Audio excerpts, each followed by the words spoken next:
The door is cerulean, a bright and vibrant blue, but really, it is the color of my sudden uneasiness.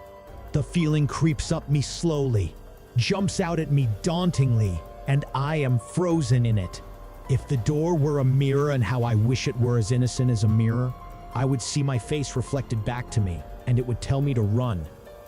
I'm not sure what's more jarring, the fact that this door is a clashing contrast to the rest of the library decor, or the fact that I've never noticed the path we took to get here before.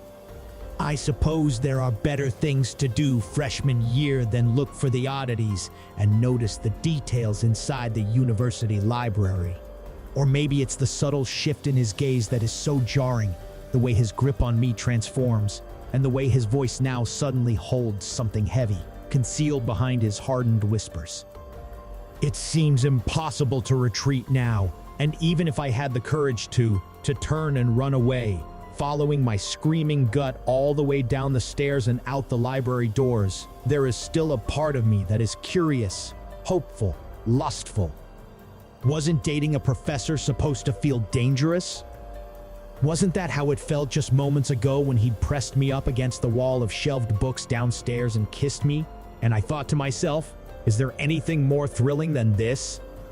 Wasn't it that same exciting feeling that I felt when he'd whispered into my neck that he had a secret to show me, and I eagerly followed him up the stairs? I had thought it was thrilling before, when we were nothing but flirty eyes and lingering bodies inside an empty lecture hall room, neither of us willing to be the first to say goodbye.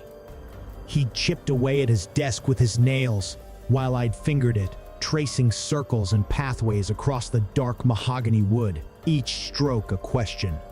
What would your skin think of this? Meanwhile, our mouths said frivolous things, silly words about the weather and hometowns and restaurants off campus, things that had nothing to do with anthropology assignments. Between those words, our silences begged the other to stay just a little longer, so we could eventually maybe use our mouths for other things. We were testing the waters then, seeing how far we would swim out before turning back. It turned out this professor could swim all the way out to my dorm room, somewhere I'd never seen another professor go. "Let me take you to the library tonight," he'd whispered. "I can get us in after it's closed." His voice had been desperate and demanding, like I could break him if I said no. I wanted to savor the power I had over him in that moment, like licking the peanut butter off of a spoon. But there was no chance I would say no. I would have given him my heart on a silver platter right then. I was breathless when I said, "What time?" Hours later, under a hazy orange street lamp, I'd watched his fingers unlock the double doors like a jungle cat eyeing its prey. I wanted to lunge at them, feel them unlocking my body. But even then, just moments ago, I still hadn't been sure. That dangerous, thrilling ripple somewhere within me undulating like a wave. There is nothing illegal about doing the things we both wanted to do. Just a school policy that both of us treated like nothing but a suggestion. When the doors pulled open, the scent of the library engulfed me. I read somewhere that the smell of old books is actually the smell of organic matter reacting to light and heat. A decomposition of wood pulp, but really, it is the scent of my body on fire. When I told him, he only smiled, running his finger across the spines as he guided me down one of the aisles. All of these stories dying beneath our fingertips, and we get to live a whole other life just by splitting them open. When I'd heard those words, I thought he was a sexy young anthropologic, literary genius, and I couldn't believe he'd chosen me. In that moment, I was certain I'd let him split me open and read me like one of those books. But now, there is an edginess to this thrill, a sense of danger that hadn't surfaced yet, a creature rising from the midnight zone. Hair standing up on the back of my neck, or is that his breath? I feel my bones run cold, like I am standing on a precipice, and if I open that door, I might free fall right into the sky.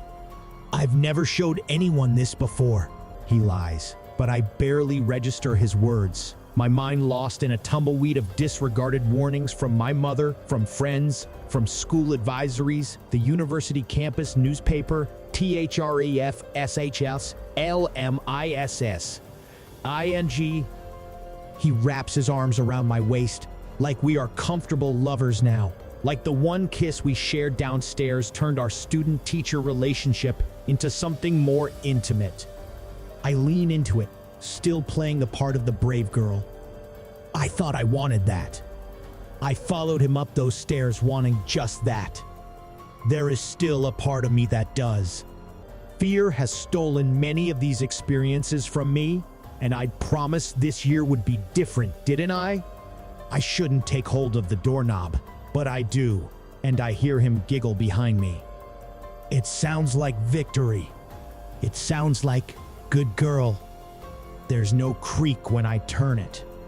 The handle glides smoothly, and I hear it unlatch. In another life, I push the door open, and there is a room with a small round table sitting in the middle. It is adorned with a white cloth and candles, and there is a violinist playing a soft, soothing song. From somewhere, a perfectly prepared steak meal is delivered, and we slice it slowly with our knives while drinking wine and slurring out delectable secrets. In that life, we make love above 1,000 love stories bound in leather and spend years happily together. After I graduate, we get married and have 2 children, Olive and Iris. We grow old together, and tonight becomes a treasured story about the romantic night when we fell in love, a story that belongs in one of those books downstairs.